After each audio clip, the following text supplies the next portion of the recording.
Kalahating porsyento o 50% ng mga Pilipino ang nagsabing mas lumala ang buhay nila ngayon. Narito report. Kaya yun, ganito na lang ang buhay ko. Mahirap talagang mahirap. Ganyan kung ituring ni Stella Palmones ang buhay niya sa halos 63 years niya ng pagtira sa isang residential area sa Quezon City. Sa tagpi-tagbing kahoy na ito ng pamangkin niya siya tumutuloy na nasunugan pa pala noong 2022. Kahoy pa rin kasi nga gawa ng nasunugan kami. Kaya ganyan ang bahay pa rin namin hanggang ngayon. Ang 68 years old na si nanay, pangangalakal pala ang ikinabubuhay. Dati akong nangangalakal ng mga kung ano-ano. Ganyan, tapos ibibenta ko. At least nakakakain ako ng 2 beses ang araw. Nagtatapon ako ng basura. Binibigyan ako ng mga kapitbahay namin. Katulad ng pagtapon ko ng basura kay Ate Juliet. Binibigyan ako, bibili ko kagad ng sabon. Ganyan. Tapos sa pagkain naman, okay lang. Kasi sa gabi naman, hindi ako kumakain.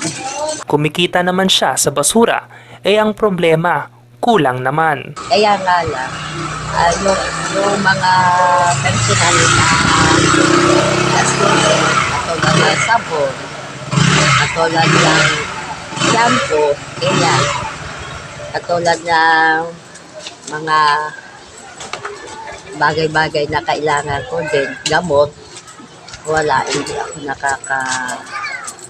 nakakabili or wala, hindi ako nakakapag-check up gawa ng kulang nga. Wala rin akong pamasahe.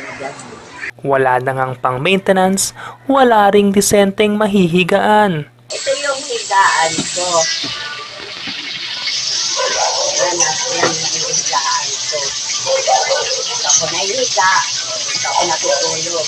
Kaya sa ganitong edad ni Nanay Stella, masasabi niyang kumpara sa mga nakaraang taon, mas mahirap daw ang buhay ngayon. Mas mahirap ngayon. Mas mahirap. Kasi dati talagang nung araw na medyo malakas pa ako, hindi pa masyadong yung katawan ko, yung paglakad ko, nakakapagtrabaho pa ako. Ngayon, hindi na.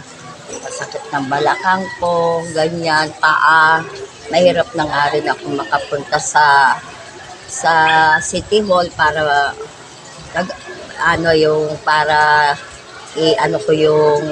i-verify ko yung senior ko. Kaya hanggang ngayon, sa edad kong magse-68 na, wala pa rin akong pension. Isa lang si Palmones sa mga Pilipinong umaaray sa buhay ngayon. Sa survey ng Social Weather Station o SWS noong March 21 hanggang 31 ngayong taon, sa 1,500 na mga respondents simula 18 years old pataas, 50% rito ng mga Pilipino ang nagsabing mas tumala ang buhay nila kumpara sa nakalipas na 12 buwan. 26% naman ang nagsabing ganun pa rin at 23% para sa mga umunlad daw umano.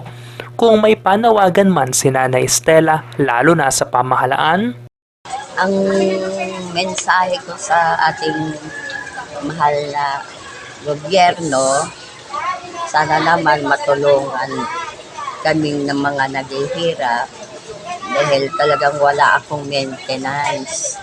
Hindi ako nakakabili ng maintenance ko. Ganyan. Hindi ako nakakabili ng gatas ba na pang matanda. Kaya yun, ganito na lang ang buhay ko. Mahirap talagang mahirap. Brian Carolino, BCRC3.